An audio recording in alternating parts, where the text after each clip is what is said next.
Someday, at some point, while you own chickens, you're gonna look down into your coop or your brooder, and you're gonna see something called pasty butt. Don't freak out, it's totally normal, but today we're gonna talk about some of the causes, how to prevent it, and how to fix it if it does happen. First of all, what is pasty butt? Pasty butt most often happens with chicks, baby chicks, and it happens when the poop dries to their vent area. And if you didn't know, chickens have what's called a vent.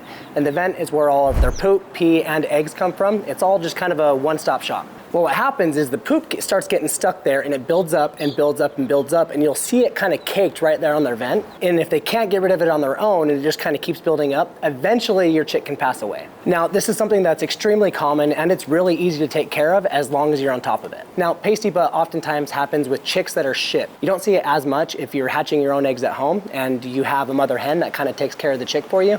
You don't see it nearly as much. But when you're shipping these birds, they get really stressed out. They're getting exposed to fluctuating temperatures that they're not used to. Overall, they're just in a really stressful situation for that first little portion of their life. What happens when they get really stressed out like that is it starts to mess with their digestive system and they get diarrhea, and then that diarrhea kind of cakes up and it just kind of goes from there. Normally, this kind of goes away after a few days as long as it's taken care of. You just don't want to let it get away from you. Now, one of the things you can do to prevent pasty butt is as soon as you get your chicks home, get them in their brooder and get them under heat. Make sure they have fresh water, fresh food, everything is clean, dry, warm, just everything that you should do to set up a baby chick. Make sure you have all those things already in place. Once you get them, it's best if you just kind of let them hang out in their brooder for a little while. Don't go in there and handle them a lot. Just kind of let them chill and relax and get used to their new environment. Now, what do you do if you have a bird that has pasty butt? Well, first thing you do is you like this video because that spreads it to more people, and I've got a cougar to feed. All right, so bear with me here. There's a crazy storm coming in right behind the camera. I'm kind of sitting in the garage. There's cars driving by. It might get loud. Let's go ahead and get this pasty butt taken care of.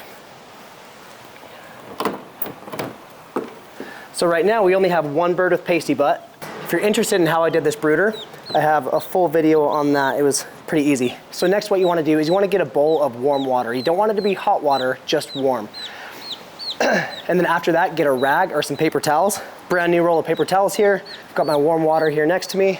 When you're holding your bird, you want to make sure you have a really good hold on it, because if this bird falls out of your hand, it will die. So don't let it fall out of your hand. What you want to do is you want to get this rag completely soaking wet. And you want to take the butt here, and I know this might be gross, but just bear with me.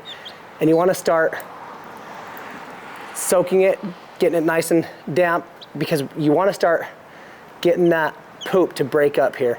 And you don't want to just start ripping at it, because that can really hurt the bird. So just wipe, you're just wiping its butt. That's all you're doing.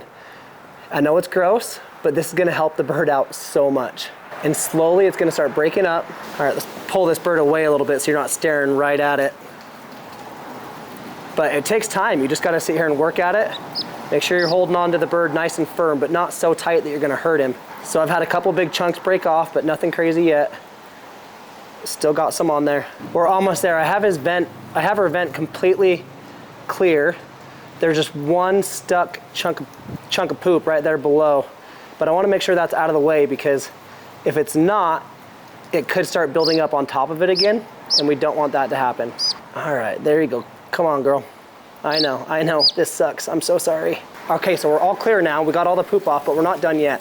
Now I want to take a clean paper towel, and I want to make sure I get her as dry as possible. There you go. So I'm going to dry her off, and then I'm going to get her back in, and then I'll come back. Okay, so I didn't want to talk through the drying part too long, because I wanted to make sure I got her back in there where she can get warm.